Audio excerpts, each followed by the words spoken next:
Nós aqui agradecemos a doutora Adriana Carla pela palestra. Antes de passarmos para o segundo palestrante, gostaríamos de fazer alguns avisos. Solicitamos a todos que, ao final deste evento, através do QR Code que será disponibilizado, façam uma avaliação deste encontro. Solicitamos também aos gestores aqui presentes que convidem suas equipes para a próxima palestra, que será às 17 horas, que seria no auditório, mas que vai ser aqui também. Tá bom? Obrigado. Agora sim, o professor Frank Ned Santa Cruz de Oliveira é docente do IBGESP, com formação acadêmica em computação e direito. É mestre em computação, doutorando em filosofia da mente, com experiência em posições operacionais, gestão e estratégia em grandes empresas nacionais e multinacionais. Com a palavra, o Dr. Frank Ned.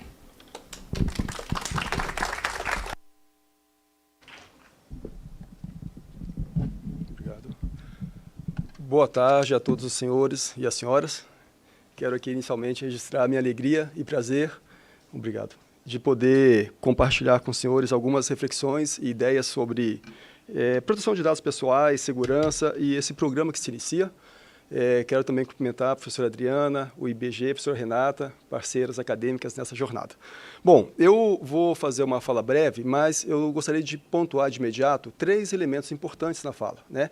Primeiro, essa sociedade global de dados. Então, a partir das colocações da professora Adriana, eu vou resgatar um pouco uma visão dessa sociedade global de dados. Em seguida, eu vou falar um pouquinho sobre risco, percepção de risco e prontidão, porque nós não conseguimos ter uma prontidão ao risco de algo que nós não percebemos. Isso existe um aspecto subjetivo de percepção de risco, mas também tem um aspecto metodológico. E, por fim, eu vou ressaltar o papel. Qual é o papel de cada ator nesse grande quebra-cabeça, né? A alta direção, a alta gestão, o papel diretivo, o papel estratégico, tático e operacional. Então, é sobre isso que a gente vai conversar um pouquinho. E antes de avançar, essa é a nossa agenda, né? Então, um contexto, uma breve apresentação, risco e o mundo mudou.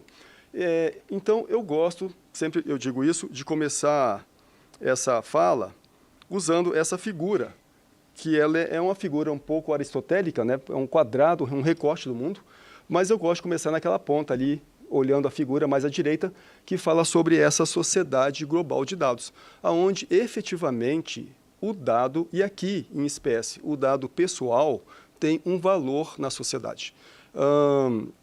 E o professor Adriano já falou sobre isso, a proteção do dado pessoal no Brasil, assim como em outros países do mundo, é um direito positivado na Constituição como um direito fundamental. Então, lá no artigo 5º, inciso 79, tem a proteção do dado pessoal como um direito fundamental.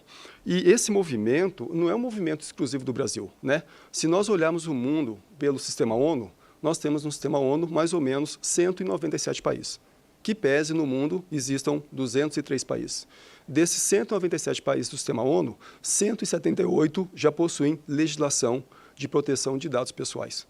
Então, o que se discute no mundo hoje não é mais se um país tem ou não uma legislação, mas qual é a força da legislação. Então, veja que esse é um movimento que tem uma relevância. Não sendo assim, demais países não estariam se preocupando com essa questão. Então, nessa sociedade global de dados, efetivamente, o dado pessoal ele tem uma importância. E o dado pessoal hoje, nome, endereço, CPF, identidade, imagem, voz e uma série de outros, eles são considerados uma extensão do indivíduo. Então, sendo o dado pessoal uma extensão do indivíduo, proteger o indivíduo é proteger o dado pessoal. Porque o dado pessoal muito revela a nosso respeito. O quanto o Uber sabe a respeito dos senhores? A rotina, de onde para onde, com que frequência, quanto que o iFood sabe a respeito dos hábitos alimentares dos senhores, né? E quanto N aplicações precisam dos dados pessoais para operacionalizar suas ações.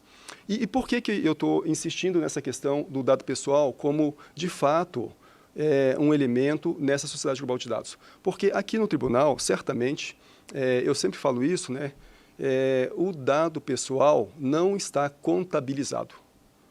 Né? Será que existe lá na linha contábil uma linha falando quanto custa o dado ou o dado pessoal? Certamente na planilha contábil tem quanto custa o prédio, o imóvel, quanto que custa o patrimônio, né? Mas não tem uma planilha que vai contabilizar o dado ou o dado pessoal. Mas, apesar de não ter isso, A pergunta é muito simples. Se hoje, quando levantarem daqui e voltarem para a posição de trabalho dos senhores, não tiverem acesso aos dados, ou aos dados pessoais, os senhores conseguem trabalhar? Dificilmente, né? Tanto é, isso é prova, que nós tivemos uma situação de isolamento social, onde tivemos que trabalhar de forma remota e não dependíamos mais da estrutura física para trabalhar, mas dependíamos de uma infraestrutura que nos desse acesso aos dados. Então, em termos muito geral, é isso uma sociedade global de dados, ou de dados pessoais, onde o dado tem efetivamente um valor para que nós possamos conduzir as nossas missões. Já no outro lado extremo, daí nós temos aí a ciência da computação, a estatística, a probabilidade, que pega esse conjunto de dados e aplica uma diversidade de técnicas de inferência, inteligência artificial, para poder extrair desse dado informação e da informação conhecimento que nos permite a tomada de decisões mais assertivas.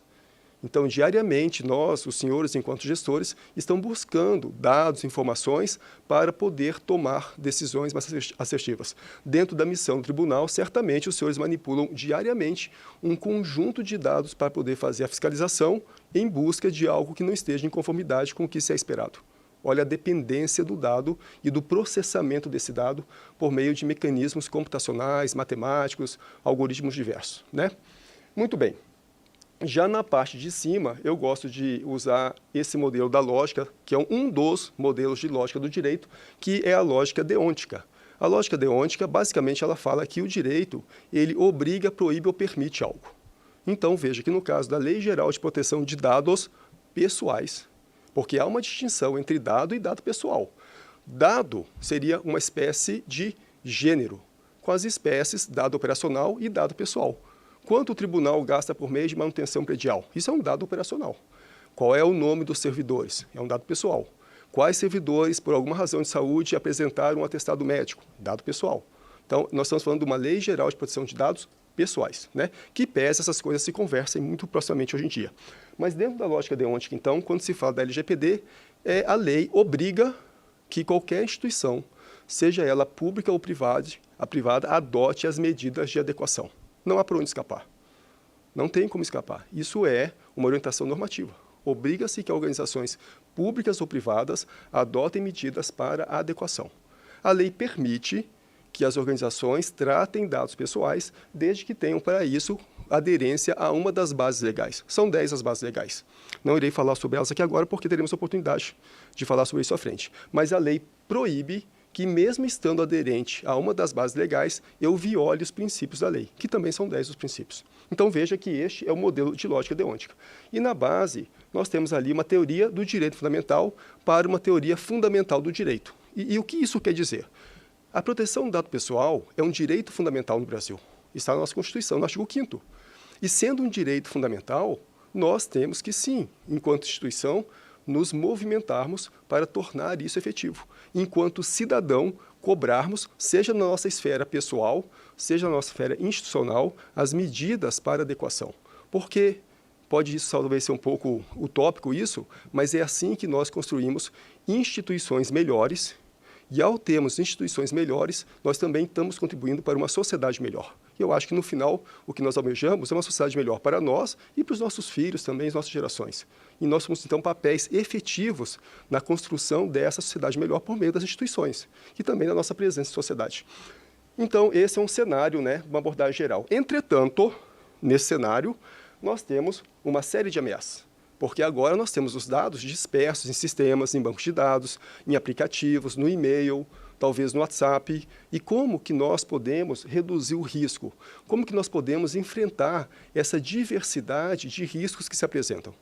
E daí existe, sim, uma série de metodologias, políticas, melhores práticas e boas práticas, que há uma diferença técnica entre melhor prática e boa prática. A melhor prática é aquilo que todo o mercado reconhece como uma prática. E a boa prática é aquilo que eu desenvolvo internamente, em casa, que também, sim, segue alguns padrões, mas o mercado, por excelência, não reconhece aquilo, né? Eu falo sobre isso mais à frente. Então, muito bem, esse é o cenário geral.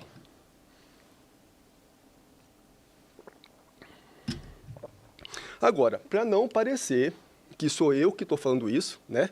Mas quem é o Frank falando sobre isso? Eu trago aqui alguns dados do Fórum Mundial da Economia deste ano, mas esses dados não são deste ano no sentido de que só tenha aparecido este ano. Nos últimos 10 anos, isso já está no radar do Fórum Mundial de Economia, onde ele apresenta, na parte superior roxa ali, os riscos referentes a cyberataques, a cybervulnerabilidades. E quando você começa a se aproximar desse desenho, e você pega um quadrante que vai trazer para nós ali a probabilidade de acontecer algo versus o impacto, nós temos justamente aquela parte que eu circulei ali, são os ataques cibernéticos. Alto impacto, naquele quadrante ali, o quadrante número 2, com aumento do risco, porque ele vem gradualmente migrando ali para a direita.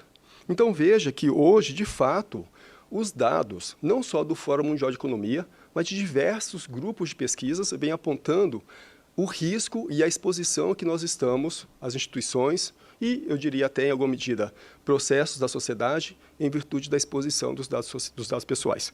Inclusive, há alguns teóricos que falam que nos próximos anos nós devemos ter uma grande parada em relação aos dados. Porque todo esse processo do isolamento social, da pandemia, uma infinidade de empresas tiveram que migrar para a internet para poder continuar operando. Só que eles migraram funcionalmente, sem cuidar com a segurança. E daí os grupos hackers, né, começam a criar suas bases de conhecimento e daqui a pouco começam a explorar todos esses sistemas e as vulnerabilidades neles presentes, né? Então é isso. Então, feito essas considerações, eu não vou me deter muito aqui, mas o fato é que nós estamos no que se diz, né, uma sociedade 5.0, um conceito que nasce no Japão, e dentro dessa sociedade 5.0, queiramos ou não, nós precisamos aprender a lidar, a interagir, a viver nesse mundo digital, nessa troca. E viver no mundo digital não é só uma questão de saber ou não usar sistema, é saber interagir. Desde coisas simples, quando eu estou numa videoconferência, eu manter meu microfone desligado, porque uma interferência no meu ambiente pode interferir a todos. Mas também essa sociedade 5.0 requer de todos nós a preocupação com a proteção dos dados pessoais, sejam os nossos dados, enquanto cidadão, sejam os dados que estão sob a nossa tutela enquanto membros de uma instituição e que diariamente recebemos esses dados ou por chegarem a nós por força de lei ou por outras necessidades. Então, nós somos os tutores desses dados e temos, então, nesse sentido, estamos preparados para poder adequadamente proteger esse dado na sua dimensão segurança e na sua dimensão privacidade, né?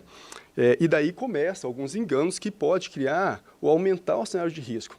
Um engano muito comum é a TI cuida disso.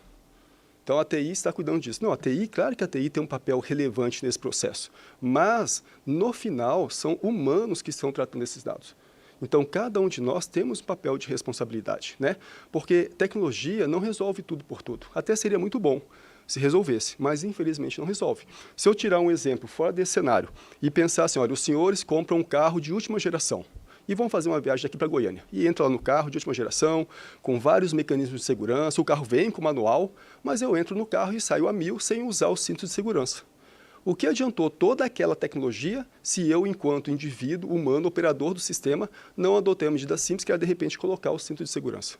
Talvez, se eu me envolver num acidente, eu venha me machucar. Ou seja, tecnologia não resolve todos os problemas. O usuário tem que também saber o seu papel nessa relação de forças, né? Muito bem. E dito isso, então, eu vou me apresentar brevemente, o colega já me apresentou, mas eu sou professor e sou membro fundador de um grupo de retórica e argumentação jurídica. E quando a gente se fala para uma plateia, sempre é bom as pessoas saberem de que ponto de vista você fala, porque isso influencia na sua visão de mundo, né? Então, como já foi dito, a minha primeira formação é na área de computação, me formei em computação em 93, já se vão aí 30 anos, depois me formei no Direito e fiz mestrado nessa área. Atualmente faço um doutorado em Filosofia da Mente, que parece que não tem nada a ver, mas tem tudo a ver porque eu estudo se algoritmos de inteligência artificial que utilizam uma técnica chamada Deep Learning, se eles têm consciência e se houver consciência nesse algoritmo, qual é a repercussão disso em termos de responsabilidade civil no mundo do direito. E eu vou parar de falar sobre isso agora, porque senão os senhores terão que me ouvir falar sobre isso o resto da vida, que é algo que realmente eu sou apaixonado, né? Então, eu falo de um ponto de vista de quem é acadêmico, pesquisador desses temas todos há muitos anos, de um ponto de vista de quem atuou no mercado de informática também muitos anos, continua atuando ainda. Fui gerente de segurança de informação da Brasil Telecom, durante 6 anos, foi diretor de operações da Diebold, uma multinacional muito grande, durante 5 anos. Comecei a minha carreira como hacker ético, que é alguém que é contratado por empresas para poder fazer invasão de sistemas, e atuei nisso, fazendo isso por mais de 10 anos. E, para minha sorte ou não, nunca teve um sistema que eu não consegui invadir. E não ter conseguido invadir um sistema não quer dizer porque eu tenho uma grande habilidade técnica, né? É porque você encontra vulnerabilidades em processo. Você encontra fragilidade em pessoas. E quando você tem expertise nisso, você consegue explorar essas vulnerabilidades. Eu poderia aqui dar 1000 exemplos de possibilidade de ataque aqui no tribunal. Desde um exemplo simples, por exemplo, de ao ir embora daqui, deixar um pendrive cair aqui no chão. E talvez um pendrive escrito assim, não abra. Daí, se você acha um pendrive escrito não abra, nossa, o que você mais quer é um computador para colocar aquele pendrive, né? Então, veja, um exemplo, uma técnica simples, né? E eu usei isso muitas vezes para poder injetar trójanos dentro de sistemas para depois mandar informação, né? Ou, por exemplo, se eu quero pegar e fazer um ataque a um desembargador, ou ministro, ou alguém aqui da corte, talvez eu não vá buscar a informação dele, diretamente dele. Eu vou buscar a informação de netos, de familiares, e vou começar por ali a explorar vulnerabilidades. Percebe? Eu não preciso fazer um ataque direto ao meu alvo. Eu vou ali perifericamente coletando informação. Por que eu estou falando isso? Porque muitas vezes nós pensamos que, nossa, mas eu tenho as melhores tecnologias disponíveis, né? Eu tenho uma equipe de TI extremamente qualificada e isso é importante. Mas, infelizmente, nesse mundo conectado, existe uma certa facilidade em explorar certas vulnerabilidades. E lógico que existem vários e vários mecanismos que você vai criando camadas de segurança e colocando aquilo que é mais crítico dentro de uma camada mais protegida, do núcleo de segurança, né? Então você tem o núcleo central, o núcleo periférico e esse espaço. Então existem técnicas. Mas então, eu tenho uma experiência de mercado, mundo acadêmico, não vamos deter nisso, alguns prêmios de produção científica, alguns artigos, especialmente de inteligência artificial, alguns livros publicados, e é isso que eu tinha. Sou professor aqui na Universidade de Brasília, na cadeira de computação, mas também sou professor no UDF, na cadeira de direito. E essas instituições que estão marcadas em azul e verde são instituições que eu era professor na pós-graduação, mas tive que deixar por falta de agenda para continuar trabalhando com eles. Muito bem, então, feito essa apresentação, então, eu estou conversando com as senhoras e com os senhores de um ponto de vista de quem conhece tecnologia, com uma certa profundidade, uma experiência, ainda vive esse mundo de tecnologia profundamente, né? Alguém que conhece o mundo do direito e advoga nesse mundo, e também um acadêmico que pesquisa isso e orienta vários alunos em projetos de PIBIC e conclusão de curso em temas sempre relacionados a dados, privacidade e essas coisas todas. Bom, então, eu, com isso, cumpri a primeira parte da minha proposição de fala, que é essa sociedade global de dados. Então, vamos falar um pouquinho sobre risco. E o risco, ele envolve uma questão de percepção, né? A nossa mente, permanentemente, sem que nós percebamos isso, está vasculhando o mundo à procura de risco, para nos proteger. Então, um exemplo que eu usei ontem, vou usar de novo aqui, quando eu me levantei da cadeira para vir para cá, eu percebi, lógico que inconscientemente, uma série de riscos, por exemplo, o desnível nessa escadaria. E eu tentei me colocar na região central para me proteger de uma queda. Se o senhor está caminhando numa calçada e vê lá um piso em falso ou um buraco, inconscientemente você desvia. Se você está andando num shopping e vê um piso molhado, você pisa com mais cautela. Por quê? Porque você percebe um risco, e daí você adota a medida, elevando a sua prontidão para poder se proteger desse risco. O fato é que nós todos aqui, eu, os senhores talvez, durante toda a nossa formação, seja enquanto indivíduos, seja enquanto profissionais, fomos cada vez mais ou sempre preparados para identificar risco no mundo físico. Olha, se aqui no TCU, talvez se você vai sair mais tarde, depois das 19, 20 horas, talvez não seja bom parar o carro em certo local, porque pode ser perigoso, é escuro, né? Ou, percebe, a gente mapeia uma série de riscos físicos, mas nós não fomos ainda, nessa sociedade 5.0, preparados para identificar os riscos no mundo cibernético, no mundo virtual. E isso atrai certas vulnerabilidades. Por quê? Eu só consigo aumentar a minha prontidão ao risco e estar mais preparado para responder quando eu percebo o risco. Aumentar prontidão ao risco tem como pré-requisito perceber a existência de um risco. Se eu não percebo, eu não vou perceber, eu não vou conseguir aumentar a prontidão. Não é porque eu não quero, É porque eu não tive ainda os instrumentos para poder elevar essa prontidão, né? E perceber risco, então, ela pode passar por várias questões, até por uma questão pessoal.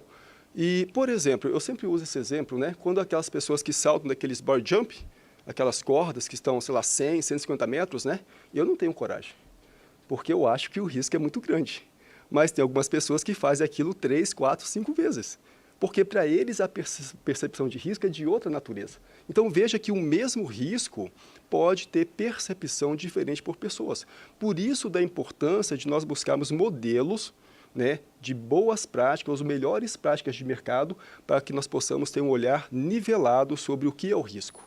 E daí uniformizar as nossas ações, porque senão fica dentro de um espaço muito subjetivo. E quando está dentro do espaço subjetivo, cada um percebe o risco de uma forma. Além disso, o risco também, ele envolve uma questão que pode passar por questões emocionais, traumas, né? Mas aqui não é isso que nós vamos tratar do risco. Nós vamos tratar aqui do risco metodologicamente identificado, onde eu tenho mecanismos, elementos que eu consigo, de fato, identificar o risco. E dentro desse papel, qual é um dos principais atores nesse papel? São justamente os senhores, gestores que estão ali conduzindo, coordenando equipes, projetos que têm que, infelizmente, ter mais essa missão de ter no radar dos senhores essa elevação da prontidão ao risco. E a partir da elevação da prontidão ao risco, adotar as medidas junto com as equipes para que os cuidados sejam implementados, né? Ou seja, uma espécie de fiscais dessa dimensão dos riscos nos espaços cibernéticos digitais, né, ou eletrônicos. Então, isso é um pouco da teoria de risco. Claro que aqui eu estou falando muito brevemente sobre isso, né? O mundo de risco é um mundo imenso, existem centenas de livros publicados sobre esse tema, uma diversidade imensa de pesquisa, mas, em termos gerais, eu penso que, para uma primeira abordagem, isso nos ajuda, né? E, dentro dessas diversas formas de risco, um dos riscos mais eminentes hoje em dia é o risco à imagem. Porque quanto custa para um tribunal como o dos senhores construir uma imagem de seriedade, de compromisso, de processos transparentes, processo adequado, né? E, de repente, de um dia para a noite, tem esses sistemas invadidos, tem dados expostos. O quanto isso pode afetar a credibilidade frente a outras instituições, frente ao cidadão. Então, a imagem, hoje, ele é um elemento que, de fato, expõe imensamente as instituições. Até porque nós estamos numa rede de alta velocidade, que acontece um evento e rapidamente isso dispersa por toda a rede, né? E depois gerenciar, lidar com isso, não é algo simples. E daí eu estou falando a partir da luz de alguém que anos trabalhou também com resposta a incidente. Depois que eu me cansei de atuar como hacker ético, porque é cansativo, você tem que ficar estudando. Eu adoro estudar, mas você tem que estudar de forma talvez desmensurada, porque tecnologia, todo dia sai tecnologia nova, né? Eu migrei para a área de gestão e depois resposta a incidente. Ajudei várias organizações, né? Ajudei o Banco do Brasil a implantar o centro de resposta de incidente deles, ali no Centro de Tecnologia da Asa Norte, e os principais bancos do país, atuei anos com esses bancos fazendo enfrentamento de fraudes bancárias, respondendo incidente. Por quê? Porque os bancos não queriam que passara a imagem de que os sistemas fossem frágeis. Imagine se a imagem que os bancos tivessem na sociedade é de que seus sistemas foram frágeis. Quem conseguiria ou queria depois usar um app? Não teria confiança. As pessoas gostariam, ainda continuariam usando a operação dentro das agências. Então, uma preocupação muito grande em responder rapidamente aos incidentes para fortalecer a imagem. E daí existem uma centena de ações que não cabe aqui conversarmos, mas que protegem, em alguma medida, a imagem, né? Então, ali dentro dessa teoria do risco, especificamente dos riscos financeiros, lá no cantinho está o risco à imagem, né? E daí, com isso, eu acho que tentei cumprir meu segundo pilar, que é falar um pouco de risco, e vou chegar no terceiro elemento, que é os papéis. Então, essa figura é uma figura do Instituto Brasileiro de Governança Corporativa, né? Então, alguns anos atrás, ele lançou um manual que basicamente tratava da importância do gestor ter no seu radar a percepção do risco e, com isso, destinar recursos, ações, priorizações à proteção de dados e dados pessoais. É uma obra que eu tive a oportunidade de contribuir. Então, veja que nós temos ali uma primeira, uma segunda e uma terceira linha. Essas linhas anteriormente chamavam-se linhas de defesa, mas houve entendimento que defesa tem um termo um pouco bélico. Hoje usa-se primeira, segunda e terceira linha. E a primeira linha de proteção, a primeira linha de contenção são justamente os gestores. Os senhores são a primeira linha de contenção nos riscos. Dentro desse papel de alavancar, de lembrar as equipes, de fomentar, de buscar recurso, de qualificar, de treinar, de manter viva essa chama de percepção do risco. Por quê? Porque é muito fácil nós nos esquecermos de tudo isso. Porque no dia a dia, os senhores têm 1000 outras missões e atividades a cumprir, 1000 outras agendas a serem resolvidas. E daí, naturalmente, como seres humanos, essas prioridades, essas agendas vão tomando o nosso tempo, vão tomando a nossa atenção. E quando eu vejo, eu já esqueci desse negócio chamado risco cibernético. E aí vão passando e vão surgindo vulnerabilidades. O que eu quero dizer com isso é que essa primeira linha, que são dos gestores, ela é fundamental manter próximo ao radar dos senhores. Eu tenho certeza que os senhores, enquanto gestores, têm preocupações, por exemplo, com a qualidade da equipe, né, o bem-estar da equipe, se as coisas estão funcionando adequadamente, se as coisas estão sendo feitas dentro do prazo esperado. Agora, eu tenho que me preocupar também se tudo isso acontece dentro de uma dimensão de preocupação com risco. Isso é importantíssimo. A segunda linha é o comitê, e no caso aqui é o comitê de privacidade. Este comitê, então, ele é um parceiro para ajudá-los a manter isso vivo e para achar respostas. Porque, sim, os senhores gestores, que são especializados em várias áreas, não têm a obrigação de conhecer isso. Não tem que sair daqui agora e fazer um curso de sistema de informação, de computação, o que for. Né? Para isso, existe um comitê que vai buscando os recursos, que está ali como um elemento parceiro para ajudá-los nessa missão. A terceira linha é a auditoria. A auditoria é a linha, então, que os senhores conhecem isso muito bem, né, que vai verificar se, de fato, as coisas estão sendo feitas conforme esperada. Né? Então, a auditoria vai verificar se, sim, está chegando recurso, está tendo treinamento, está sendo priorizado as ações que envolvem a proteção de dados pessoais. E não podemos esquecer, então, daquela coluna lá em cima, que é a alta administração. A alta administração, enquanto diretriz, então, ela apoia, a professora Adriana falou sobre isso, né? É top-down, ela apoia as ações, ela prioriza, ela traz para o radar, ela busca, então, os recursos, mas nós, nas linhas embaixo, operamos, agimos taticamente, agimos estrategicamente para conseguir implementar isso. Ainda para falar um pouquinho sobre a importância disso, aqui na UNB eu ministro uma matéria chamada APC, que é Algoritmo e Programação de Computadores, que ensina a garotada a programar. Né? A gente trabalhava com a linguagem C, atualmente trabalha com Python. E eu converso com eles, que eles estão aprendendo a programar, é a primeira linguagem de programação que eles aprendem, né, na universidade. Eu falo, geralmente, um programador, quando chega uma demanda para ele, a primeira coisa que ele se preocupa é com a funcionalidade. A coisa tem que funcionar. Então, ele vai colocar esforços para a coisa funcionar. Depois que funcionou, ele tem uma segunda preocupação, é a performance. Tem que funcionar com velocidade, porque não adianta funcionar e levar 3 minutos. A depender do que você está fazendo, por exemplo, um controle de tráfego aéreo, se chegar a resposta que o avião vai colidir em 3 minutos, se a resposta chegar em 5 minutos, tarde demais. O avião já bateu, já caiu. Então, você se preocupa, em segundo momento, com a performance, né? Ou seja, tem que funcionar e com velocidade. A terceira preocupação que vai ter é com a portabilidade. Os sistemas mudam, né? Então, o sistema tem que ser portável. Daí, geralmente, fica para o final a preocupação com segurança. E depois, agora, a preocupação com privacidade. Então, o programador vai lá e implementa essas coisas, eu brinco isso com os alunos e falo, daí fala assim, não, já está funcionando, já está rápido, já está portável, amanhã eu vou mexer com a segurança. Só que quando ele chega amanhã, já tem uma pilha de 10 outras demandas. E agora ele vai colocar energia nessas outras 10 demandas. E ele fala assim, não, amanhã eu cuido da segurança. Só que no terceiro dia já tem uma outra pilha de outras 10 demandas. E a segurança vai ficando para trás. Não estou falando que isso é errado no sentido de natureza humana. É muitas vezes a dinâmica do negócio.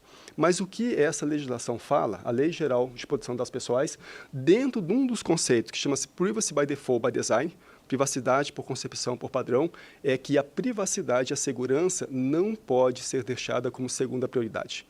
Ela tem que ter o mesmo nível de prioridade das demais ações. E quem são as pessoas que vão conseguir manter isso com esta prioridade? Justamente a primeira linha, que são os senhores gestores. São os senhores que são esses atores que vão conseguir, né, manter isso como uma prioridade permanente, juntamente com as demais prioridades.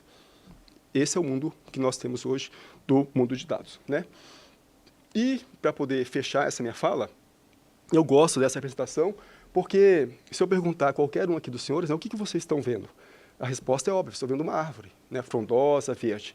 Mas nem sempre o que nós enxergamos do mundo é, de fato, um mundo real. Porque por trás dessa árvore existe todo um conjunto de mecanismos, talvez até maior do que a árvore, para dar suporte à existência dela. E é com esse mundo que também nós temos que nos preocupar. Ou seja, de novo eu estou falando aqui da preocupação com a segurança e a privacidade. Para que as coisas funcionem adequadamente, não basta mais eu me preocupar se funciona de forma rápida, se é portável, se cumpre prazo. Eu tenho que também me preocupar com segurança e privacidade, né? E depois tem uma figura aqui de uma árvore da semiótica, né? Mas eu vou poupá-los aqui dessa filosofia de semiótica. Nesse processo todo, então, nós temos esses 3 atores que falamos sobre eles aqui o tempo todo: processos, tecnologia e pessoas, né? Então, tecnologia nos ajuda e muito, reduz muitos dos riscos. Você coloca lá barreiras de contenção, firewall, IDS, IPS, uma série de outros nomes de tecnologia, nos ajudam muito. Nós temos processos, né? Processos sobre contratam, desenvolve, e nós temos pessoas, que é a coisa mais difícil do mundo. Quem é pai, quem é mãe aqui sabe disso. Quantas vezes você tem que falar com seu filho: não faz isso, não faz isso, não faz isso, até que um dia, depois de 10, 15, 20 vezes, ele muda o comportamento. Quantas vezes você se propõe, os senhores não, porque estão todos aqui muito esbeltos, né? Mas alguém se propõe a fazer um regime e a dificuldade de fazer o regime. Não, a semana que vem, não tem, o ano que vem eu começo, a semana que vem. Mas daí sempre eu vou achando alguma razão para não começar. Mudar comportamento, mudar hábito é extremamente difícil. E daí, de novo, os senhores gestores é que têm que ajudar as equipes nessa mudança de comportamento, né? Mantendo essa chama da proteção de dados e privacidade ali, não diria competindo com as outras prioridades, mas em pé de igualdade, porque é isso que a lei exige das instituições, das pessoas que estão à frente dos negócios. E eu termino essa minha fala com essa figura, que eu gosto muito, que são 2 zebrinhas conversando, né? Uma zebrinha ali com QR Code, falando para a outra: ó, upgrade me, o mundo mudou. Então, o mundo mudou e nós temos que nos ajustarmos a esse novo mundo. Muito obrigado pela atenção dos senhores e estou à disposição para conversarmos, tá bom?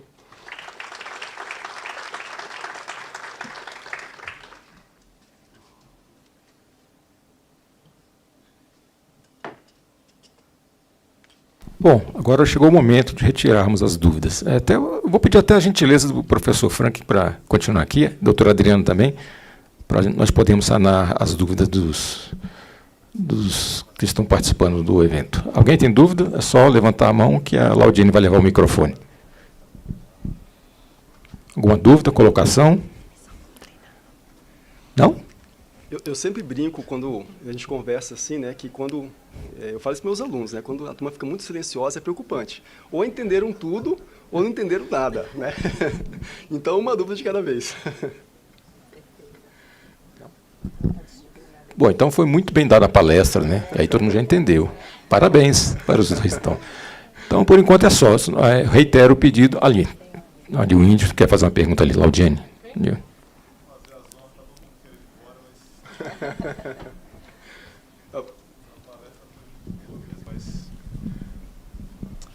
Obrigado, gente. Eu queria fazer uma pergunta seguinte.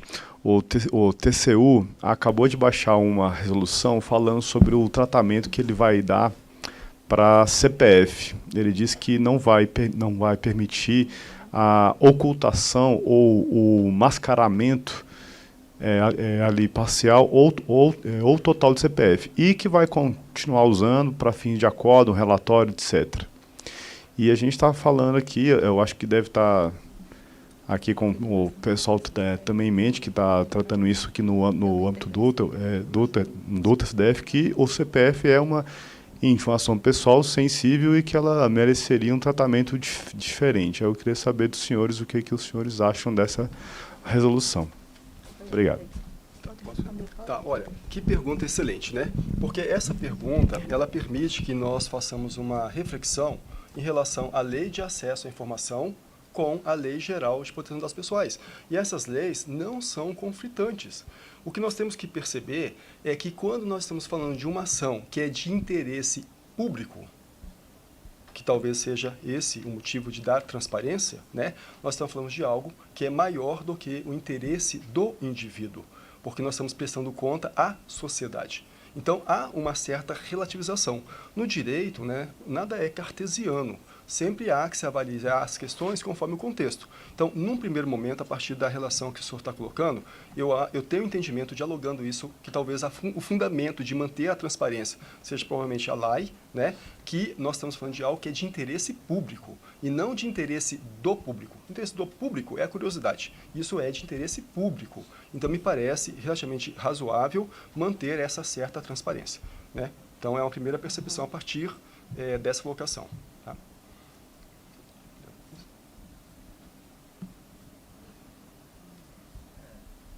Algo mais?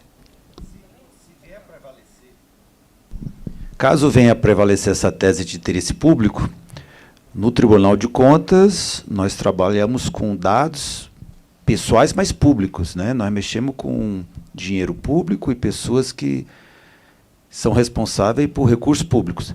Então, a proteção vai ser bastante relativizada, né? Nós vamos ter que divulgar tudo. Se o gestor está sendo responsabilizado porque fez auto irregular, eu vou ter que dizer o nome dele, o CPF, vou ter não, né? Mas eu vou poder dizer o nome, CPF, essa coisa toda? É razoável isso? Então, a gente tem que ver o contexto. Tem que ver sempre o contexto, né? Porque, veja, a lei, eu vou abrir um pouquinho, depois eu volto para a questão do senhor, né? Ela não se aplica somente aos dados que o tribunal opera. Ela também aplica-se aos dados dos colaboradores. Então, nós estamos falando aqui, por exemplo, dados de saúde, que tem que ter proteção adequada, identificação biométrica, câmeras de monitoramento. Então, veja que a lei ela não tem uma esfera somente voltada para o externo, é o interno, né? Olhando agora para o externo, a partir da ótica do senhor, há que sempre ver o contexto. Eu vou dar um exemplo e depois eu passo para a Adriana. Por exemplo, por regra, há um entendimento que o nome é um dado pessoal. A lei faz uma distinção entre dado pessoal e dado pessoal sensível. Dado pessoal sensível é tudo aquilo que tem informação biométrica, genética, posição política, filosófica, coisas assim, né? Então, veja, a princípio, o nome é um dado pessoal e não um dado pessoal sensível, que requer um nível de proteção maior. Mas, por exemplo, se lá no nome existe, por exemplo, uma ascendência racial, a depender do contexto, o nome vai ser um dado pessoal sensível. Percebe? Porque aquela pessoa pode sofrer uma perseguição política, por exemplo. Então, a gente sempre tem que olhar o contexto. Não existe uma resposta direta. Então, eu acho que esse é o princípio, né? É essa balança de qual contexto nós estamos falando. Não, só complementando, saiu ontem, né, essa resolução do TCU, né, ela é bem, estava dizendo até, Frank nem viu ainda, eu vi num grupo da OAB aqui do DF. Eu acho que também eles sugerem algumas medidas, ou eles suspenderam as medidas, né, técnicas, né, acho que de anonimização, de mascaramento, né, considerando aí o interesse público. Acho que a gente vai ter que analisar melhor para também cada Tribunal de Contas tomar também seu posicionamento, né? Até porque as medidas elas vão ser sugeridas pelo próprio controlador também. Muito embora a resolução venha ditar algumas regras. Mas eu também confesso que ainda não é nada ainda muito assentado, né? E nesse ponto, só para poder explorar um pouquinho mais essa questão do mascaramento, né? Tecnicamente, a gente chama isso de de-identificação. A de-identificação é quando você vai dando opacidade a um certo conjunto de dados que, a partir de técnicas computacionais, matemáticas, você consegue correlacionar e ter acesso ao dado. Então, veja que essa questão da de-identificação, na verdade, é como se fosse um termômetro, onde você pode aumentar a de-identificação ou reduzir. Ela pode ficar muito exposta ou pouquíssimo exposta. Depende da dosagem que você aplica de de-identificação, né? Então, eu penso que isso... eu não conheço profundamente a decisão, na verdade não li, mas pode ser um objeto de discussão para ver uma dosagem intermediária, onde cumpre a função da informação do interesse público, mas ao mesmo tempo não faça uma exposição tão ostensiva. É uma questão de percepção. Até complementando isso, Frank, nas discussões que eu vi, estavam até questionando se 3 dígitos do CPF já era possível, associado ou não ao nome, caracterizar ou não. Então, provavelmente tenha sido uma das sugestões também colocada na resolução, né? Mas vamos entender aí que tem margem para discussão e melhor entendimento, né? Vou fazer uma pergunta fácil agora, hein? Isso foi muito difícil, essa. É que saiu ontem do forno. Deu nem tempo a gente respirar.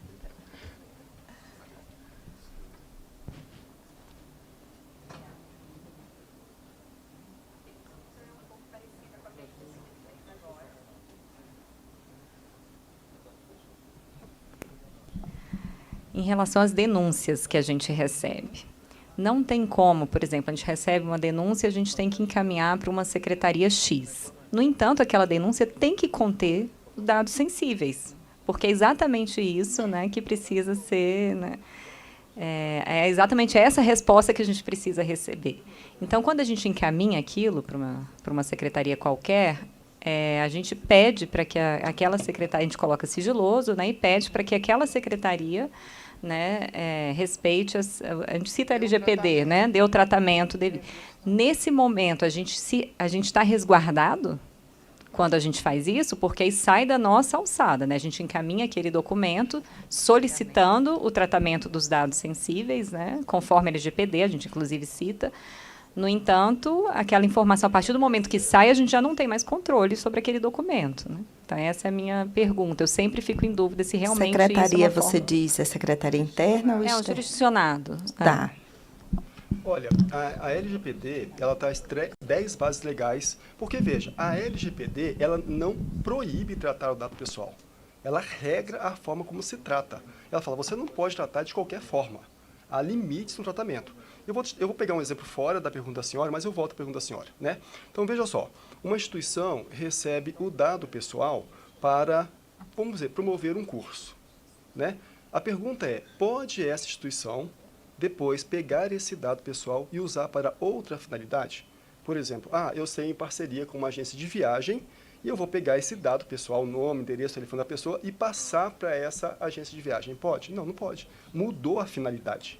Quando aquele titular de dados, que é o cidadão, entregou o dado, ele entregou para uma finalidade. Se eu mudei a finalidade, eu estou violando princípios da lei. No caso, então, dessas 10 bases, uma das bases que autoriza o tratamento do dado pessoal é o cumprimento de obrigação legal. Então, neste caso, eu estou entendendo que a senhora tem a obrigação legal de fazer esse encaminhamento. Então, sim, está respaldado. Mas, como dizem, o seguro morreu de velho, é sempre bom ter um protocolo, mesmo tendo aqui, nessas trocas, né, o princípio da boa-fé operando, é bom deixar evidente e ressaltar que, olha, estou encaminhando, mas observe os ditames da LGPD. Né? Então, acho que sempre uma boa cautela, mesmo estando respaldado pelo, que eu acho que, sei lá, inciso 2º do artigo 6º da LGPD, é bom deixar evidente, né, olha, siga os princípios da lei. Nesse caso, é o compartilhamento, né? E aí você também tem que observar para quem você está compartilhando, que é o seu operador, né? Com quem você interage fora da instituição. É por isso que aí a história das bases legais vai também recair para com quem você opera, né? Você... Exatamente, é. É complexo, mas... Isso. Uhum.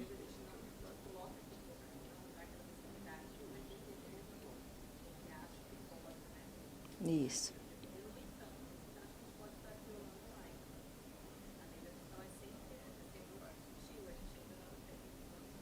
Todos nós. Mas eu acho que essas questões e as reflexões que vão surgindo desse encontro é justamente pelo menos eu gosto de desafio, né? Mas é esse conhecimento, essa criação de conhecimento que é um dos valores que se busca com esses encontros, né? Quando a gente começa a refletir, né? Então, eu pessoalmente acho muito bom essas questões mais difíceis, para que nós possamos crescer e aprimorar a nossa visão de mundo sobre essas questões todas. Veja, para todos nós aqui no Brasil, desculpa, Adriana, isso é um tema muito recente, né? Na Europa, esse tema de proteção de dados pessoais tem mais de 30 anos. Para o Brasil, nós temos a lei de 2018. Agora que nós... Então, veja, é muito recente. Nós estamos todos, em alguma medida, aprendendo com isso. E como tudo na vida, nós vamos errar, mas sempre a gente vai buscar o caminho das melhores práticas para errar o menos possível, né? Para ser o mais assertivo possível. Para isso existe mecanismo, metodologia, né? Nessas instituições públicas que estão com um grau de maturidade mais avançado, assim, como é que é regulamentada a troca de informações? É permitido, por exemplo, e-mail, WhatsApp? Como é que é isso? Olha, na minha experiência, sempre usar o canal oficial e institucional. Porque, por exemplo, o WhatsApp que o senhor usou, se não for um aparelho da instituição, a própria TI não tem nem controle sobre esse aparelho. Esse aparelho pode ser extraviado, pode ser furtado, eu posso levar para manutenção. E se ali dentro eu tenho um conjunto de dados pessoais, eu tenho um grande problema. Eu não vou citar o nome do órgão aqui, por uma questão de privacidade, mas nós fizemos um projeto no órgão que, para poder acelerar o atendimento ao judicionado, o atendente, e talvez só por falar esse exemplo, se vocês vão começar a deduzir quem é, ele passava um número próprio para o judicionado, para ele poder passar documentos, né? E quando eu conversei com a justiça, eu falei, não pode. Imagine que nós estamos tratando de pessoas vulneráveis ou hipervulneráveis, ele passa esses dados pessoais para o aparelho do servidor. O servidor pode ter o aparelho furtado, extraviado, ele pode mandar para manutenção e ele vai mandar um equipamento cheio de dado pessoal que a instituição não tem o menor controle sobre esse dado, né? Então, sempre a prática é usar os canais oficiais, né? Já existem algumas instituições com aplicativos. Boa tarde. Essa questão dos dados, eu fiquei com uma certa curiosidade, porque assim, já existe, por exemplo, hoje, uma série de dados já disponibilizados. Então, por exemplo, eu pego uma matrícula de um imóvel, né, que eu vou registrar, por exemplo, eu comprei uma casa, comprei um apartamento, eu sou obrigado a fazer uma série de informações para serem registradas, por exemplo, no cartório, e que, se eu pegar, por exemplo, o CPF, eu consigo vasculhar todos os imóveis que, por exemplo, essa pessoa tem, e eu achando um imóvel, por exemplo, eu consigo acessar, inclusive, o endereço que ela ocupa, mesmo não estando naquele imóvel. Eu tenho ali, por exemplo, dados relacionados aos dados pessoais, identidade, CPF. Enfim, já existe uma série de dados que já circulam, que já estão, vamos dizer assim, disponibilizados. Eu até estava conversando sobre essa questão da palestra. Existe site hoje que, se eu tiver um CPF, eu consigo até o telefone, um e-mail, onde que a pessoa trabalha, data de nascimento, nome da mãe. Como que isso já está sendo, vamos dizer assim, trabalhado em nível de, olha, isso aqui não vai ser dado essa publicidade toda que já existe. Como que isso já está sendo trabalhado? Eu vou fazer uma brincadeira aqui antes de responder a pergunta do senhor. Esse semestre eu tenho uma turma de direito que tem 110 alunos. E daí eu entro lá esses dias conversando com os alunos e falo assim, eu contra os 110, né? Então eu falo assim, daí eu estava falando, essa semana passada, falando sobre privacidade e propriedade, né? E o aluno perguntou, mas a embaixada, né? É território restrito? Eu falei, Daí eles começam com umas coisas assim, não é o caso do senhor não, pessoal, né? E se alguém começar a explorar petróleo na embaixada e achar petróleo? Esse petróleo pertence à embaixada ao Brasil. Eu falei, meu amigo, você está falando de explorar petróleo como se fosse explorar um poço artesiano, né? Então, não é o caso do senhor, mas eu estou falando da complexidade, né? Então, veja, a LGPD, ela tem várias faces. E uma das faces dela, que eu acho que é das mais importantes, é para qual finalidade eu uso o dado pessoal.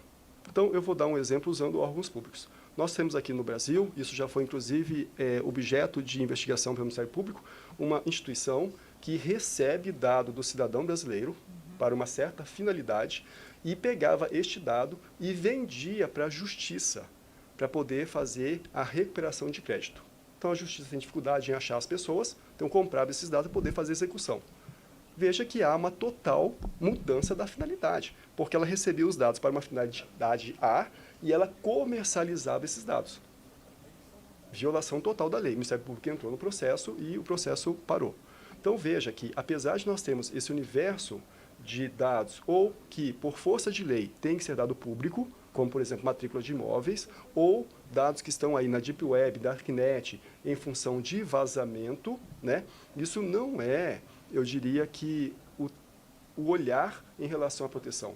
Porque nós não estamos falando da LGPD somente da circulação de dados. Também está falando de como eu utilizo, como que eu destino esses dados. Então, acho que esse é um ponto importante. Então, essas questões que existem, sim, têm que ser enfrentadas, né? Mas nós não podemos também tentar dar opacidade a tudo. Existe um livro de 1960, de um professor chamado Alan Weston, que chama-se Privacy, né? E ele escreveu esse livro em 1960, quando ele percebeu que o poder computacional estava aumentando e que o Estado, inicialmente, estava usando computadores e depois as empresas. E um dos argumentos que ele contrapõe nesse livro é que Estados autoritários buscam dar opacidade aos dados. Estados autoritários não querem dar transparência, ele quer que os dados fiquem escondidos. Já Estados democráticos buscam dar transparência. E ele faz toda uma discussão teórica, então, sobre essa questão. Então, o que eu quero dizer com isso é que existe, sim, um universo de dados, inclusive dados operacionais, que vão ter comportamento de dado pessoal, que vai ter comportamento de dado operacional, que precisa, sim, ser visível para que nós tenhamos segurança jurídica. Mas existe um outro conjunto de dados que não podemos, como, por exemplo, de novo, dados de saúde, orientação filosófica, orientação sexual. Percebe? Esses dados, eles são muito sensíveis se forem expostos.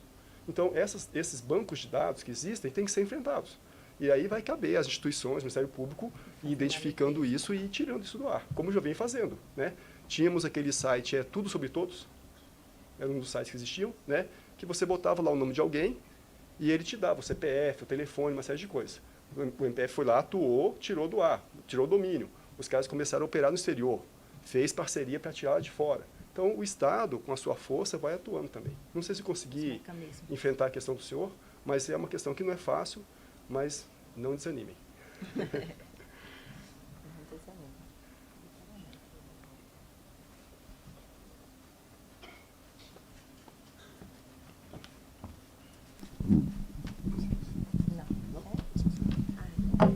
Opa, só para finalizar, eu tenho percebido, principalmente em relação a esse senso de urgência quanto à implementação, né, desse regramento que a LGPD ela trouxe.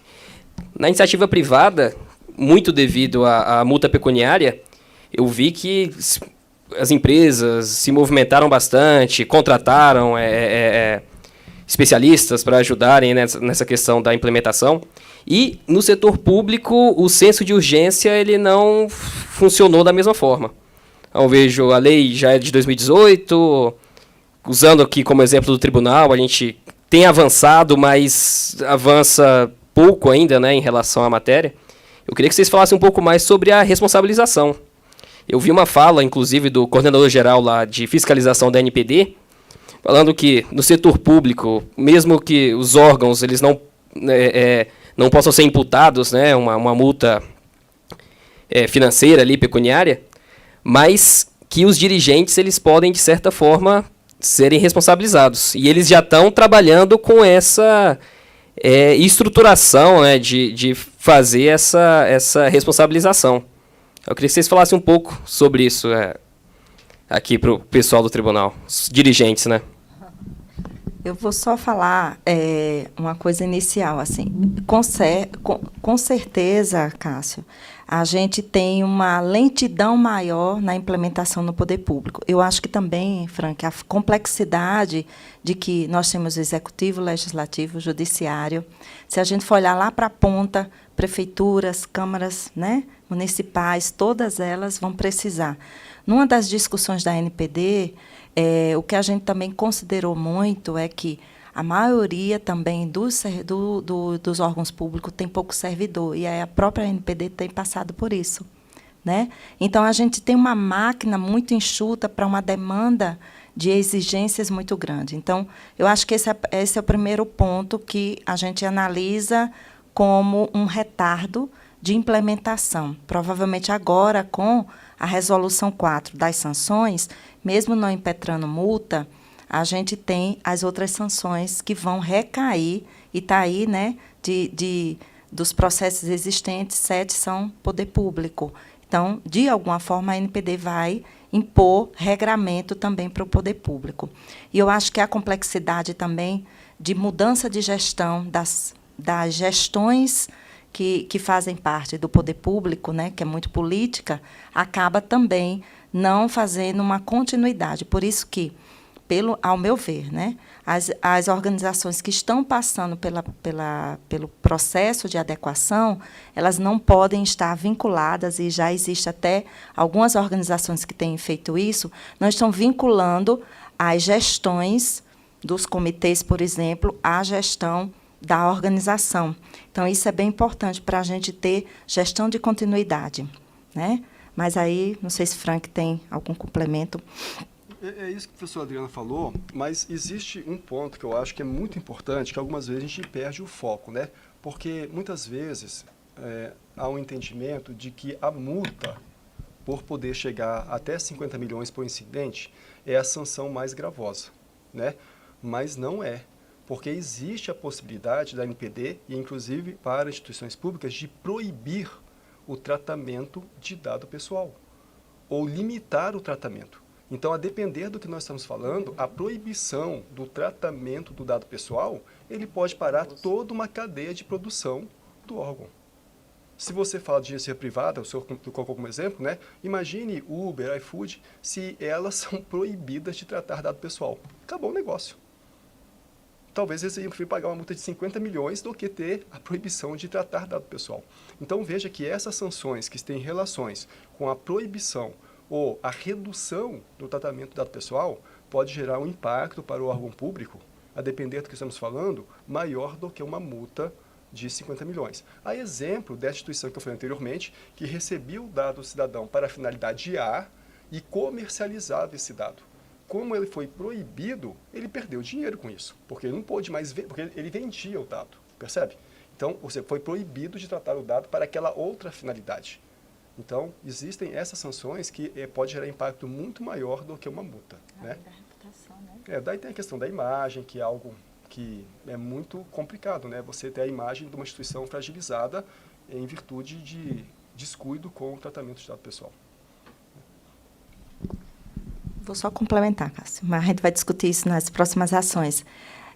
Também se tem discutido muito, inclusive na própria NPD, a questão da ausência de ter setores específicos, e a gente sofre muito isso no setor público, para cuidar, né, para ser o curador do órgão gestor dos dados, da privacidade. Então, provavelmente, venha a existir aí também um movimento de, institucionalmente, os órgãos irem se mobilizando para criarem seus órgãos internos, seus núcleos, ou setores, ou de departamentos, que vão cuidar da privacidade, o que muitas vezes se aloca ou na gestão estratégica, ou na TI, ou na ouvidoria, né? A gente tem visto muito esse movimento, mas que precisa ter um espaço, né, vamos dizer, organizacional para dar continuidade, tá?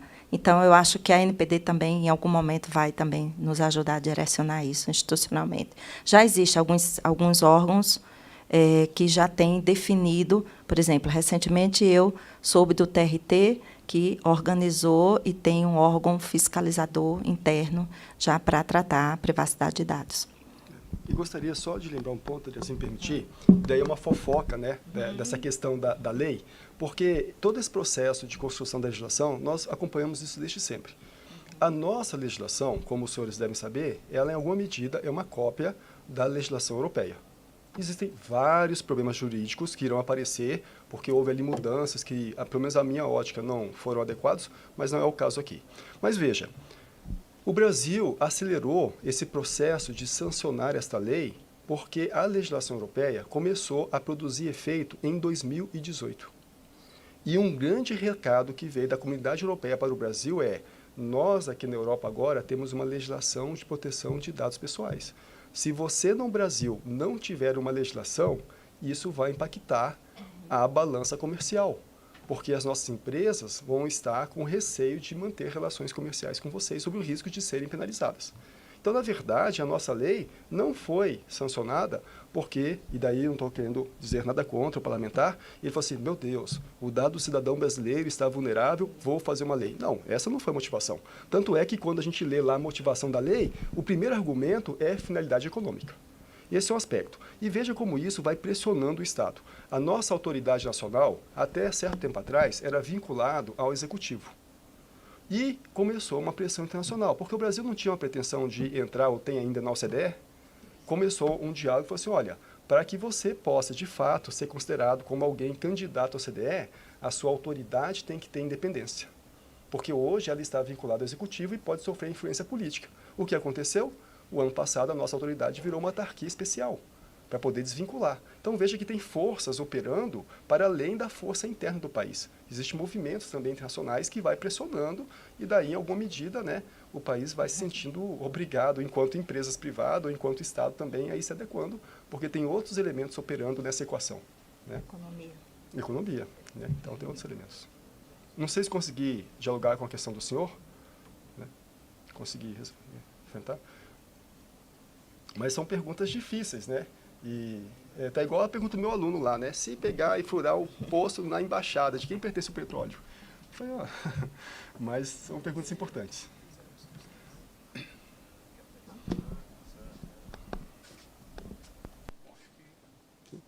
Então, obrigado a todos. Todas.